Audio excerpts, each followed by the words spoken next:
Nesse momento a gente vai começar a trabalhar um pouquinho sobre a descrição gráfica das mudanças de estado e há basicamente duas maneiras de se representar graficamente as mudanças de estado físico. A primeira delas é num diagrama da pressão em função da temperatura.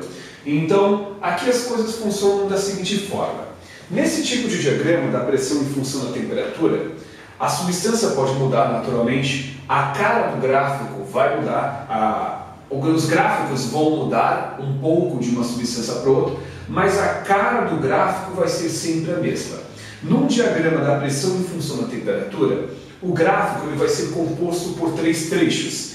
Estes três trechos, estas três curvas, elas podem mudar de uma substância para outra. Essa curva que nesse meu gráfico está assim, pode ser mais para cá, pode ser inclusive uma reta. Esta curva que no meu gráfico está assim, para uma outra substância pode ser mais inclinada, menos inclinada. O fato é que a substância vai mudar, só que a cara do gráfico vai ser sempre a mesma. E estas três curvas que sempre estarão presentes vão delimitar as regiões onde você encontrará a substância no estado sólido, no estado líquido e no estado gasoso. Esta região que fica aqui à esquerda, você sempre encontrará a substância no estado sólido. Estas duas curvas que sobem vão delimitar a substância no estado líquido. Em essa região onde você vai encontrar a substância no estado líquido.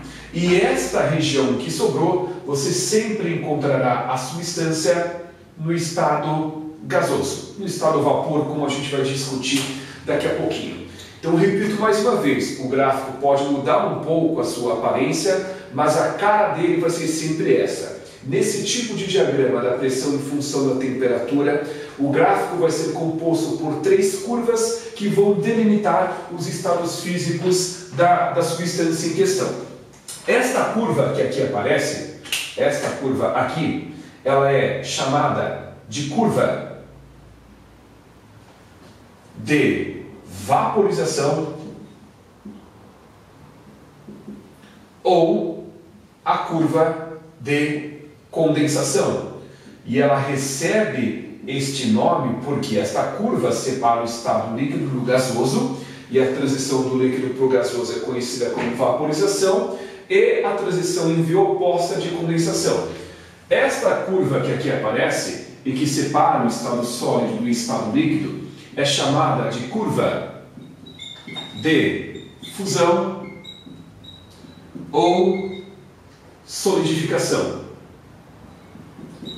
E a última curva que separa o estado sólido do estado gasoso, eu estou falando sobre esta curva aqui, nós temos a alcunha de curva de sublimação, já que a sublimação pode referir-se tanto à passagem do sólido para o gasoso, como do gasoso para o sólido. Tendo em vista a identificação de cada uma destas regiões onde você vai encontrar a substância nos três estados físicos da matéria, tendo em vista a nomeação de cada uma destas curvas, eu vou me ater agora a esse ponto, onde esses três trechos, essas três curvas se interceptam. Este ponto nós chamamos, meus caros, de ponto triplo, que eu vou representar aqui por PT. O ponto triplo representa uma situação onde o ponto triplo representa um par pressão-temperatura, onde você encontraria a substância nos três estados físicos ao mesmo tempo. Isto é, existe um valor específico de pressão e de temperatura para cada uma das substâncias puras, em que se essa pressão e essa temperatura forem submetidas a uma substância, ela vai estar no estado sólido, líquido e gasoso ao mesmo tempo. No caso da água, os valores de pressão e temperatura que devem ser satisfeitos para que você encontre a água nos três estados físicos coexistindo em equilíbrio são os seguintes. Se a pressão de 4,58 milímetros de mercúrio for aplicada à água, e se a temperatura de 0,01 graus Celsius for aplicada a esta substância, você vai encontrar pedra de gelo, vai encontrar água no estado líquido e vai encontrar vapor de água dentro do mesmo recipiente coexistindo em equilíbrio. Mas eu nunca vi isso, nunca viu e nunca vai ver, porque apesar dessa temperatura ser relativamente comum, em várias cidades do Brasil essa temperatura é alcançada, em qualquer congelador essa temperatura pode ser alcançada, essa pressão é muito baixa. A pressão atmosférica ao nível do mar é de 760 milímetros de mercúrio. Esta pressão de 4,58 é muito baixa. Eu me arrisco aqui a dizer que essa pressão se aproxima do vácuo absoluto. Vácuo absoluto não, mas uma situação em que eu posso dizer que há uma pressão muito baixa sendo aplicada sobre a água. Então, apesar dessa temperatura ser relativamente comum, você nunca vai encontrar água no estado sólido, líquido e gasoso existindo ao mesmo tempo, porque não há uma situação em que a pressão rotineira, uma situação do cotidiano, em que a pressão atmosférica atinge este valor. Portanto, o ponto triplo representa um ponto que corresponde a um par pressão, temperatura.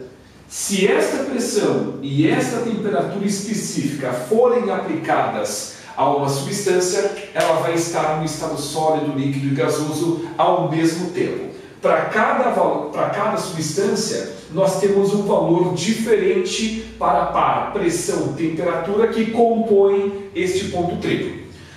Um outro ponto marcante, isso aqui a gente vai tomar um pouco mais do nosso tempo, é o chamado ponto crítico. Vejam, esta curva de vaporização, ela não se estende indefinidamente. Existe um ponto limitador desta curva que indica até onde, digamos assim, essa curva pode se estender.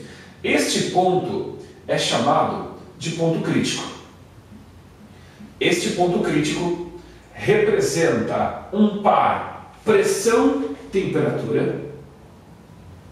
Esse ponto crítico corresponde ao par pressão e temperatura, que, se for aplicado a esta substância, algumas coisas podem acontecer. Então, primeiramente, a primeira grande utilidade do ponto crítico é identificá-lo como sendo uma espécie de ponto que limita até quando essa curva de vaporização, até onde essa curva de vaporização pode se estender, já que ela não se estende indefinidamente. Como eu mencionei, esse ponto crítico corresponde a uma pressão e uma temperatura específicos. Então, as coisas funcionam da seguinte forma: se a temperatura que a substância está submetida é menor ou igual à sua temperatura crítica, a substância em questão, a substância pode ser liquefeita por compressão isotérmica. Nesta situação, compressão isotérmica representa uma situação em que a pressão aumenta, mas a temperatura permanece constante. Então, se eu tenho uma substância que está submetida a uma temperatura menor do que a temperatura crítica, a substância ainda consegue passar do estado gasoso para o estado líquido, aumentando-se a pressão, mantendo-se esta temperatura constante. Este é o significado de compressão isotérmica. Ao passo que, se a temperatura a que esta substância está submetida é maior do que a temperatura crítica, então a substância em questão, a substância não pode ser liquefeita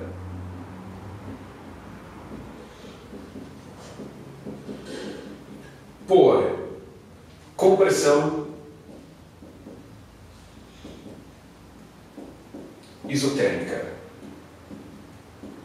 como eu já indiquei o que é a compressão isotérmica desnecessário escrever isso. Então, se a substância se encontra a uma temperatura maior do que a crítica, a substância não consegue passar do gasoso para o estado líquido, não consegue ser liquefeita ao aumentar a pressão, mantendo-se a temperatura constante. Além de ter essa concepção de que se a temperatura é menor do que menor ou igual à temperatura crítica, a substância consegue passar do gasoso para o líquido, e se a temperatura é maior do que a temperatura crítica, a substância não consegue mais se condensar, esta concepção de temperatura crítica também é importante para a gente estabelecer a diferença entre vapor e gás. Porque se a temperatura é menor ou igual à temperatura crítica, nós dizemos que a fumacinha que está saindo de lá é vapor, não é gás daquela substância. Enquanto que, se a temperatura a que a substância está submetida é maior do que a temperatura crítica, então a fumacinha que está saindo de lá representa um gás. Tá, aquela fumacinha que sai da água em ebulição é vapor ou é gás? É vapor. Só vai ser gás se uma temperatura próxima, se eu não me engano, a temperatura próxima da água, a temperatura crítica da água, está ali entre 330 graus Celsius, se não me falha a memória. Vamos colocar algo em torno disso, não foge muito dessa temperatura. Como a água, ao ferver, está a 100 graus Celsius, bem abaixo destes hipotéticos 330, que correspondem à temperatura crítica da água, aquilo que sai da água em ebulição, aquela fumacinha é vapor.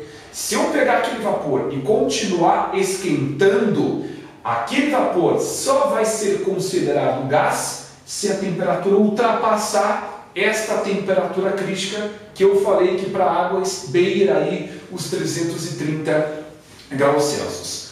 Para resumir a conversa, o ponto crítico, essencialmente, ele é importante para duas coisas. Primeiro, para saber se a substância consegue passar do gasoso para o líquido ou não. Se a temperatura for menor ou igual, a substância consegue se condensar. Se for maior, ela não consegue. E saber que a temperatura crítica é aquilo que determina se a fumacinha que está saindo de lá é um vapor ou é um gás. Se a temperatura for menor do que a temperatura crítica, a fumacinha que sai é vapor. Se a temperatura for maior do que a crítica, a fumacinha que sai de lá é um gás. A fumacinha que sai da água em ebulição é vapor, porque a água ela vaporiza sob pressão normal a 100 graus Celsius. Ela entra em ebulição sob pressão normal a 100 graus Celsius. E como 100 graus é bem menor do que a temperatura crítica dela, que está por volta de 330, a fumacinha que de lá sai representa o vapor de água e não gás de água. Ok? Essa é a primeira forma de se representar graficamente as mudanças de estado no diagrama da pressão em função da temperatura. Nosso próximo compromisso é analisar um gráfico da temperatura em função da quantidade de calor.